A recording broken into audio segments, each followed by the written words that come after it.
Hello there guys, it's Jenny here once again from Just Jenny Journaling. Welcome back to my channel.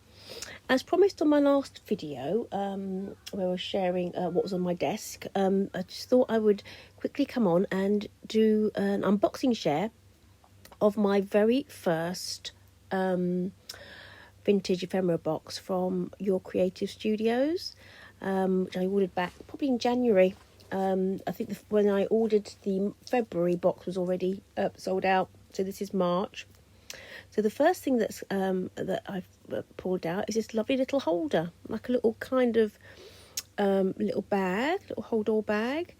Beautiful. It's a lovely colour and beautifully stamped, and it'd be ideal for storing some of the smaller pieces of ephemera that are in the box.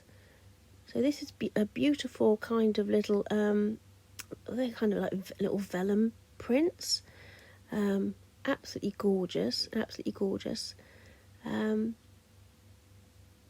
what I thought I'd do is just do a little share. You can see what comes inside. I was really impressed, very pleased with this month's haul, and I might just pop a little bit of music on so that you can just enjoy the rest without me nattering on in the background. Hope you enjoy.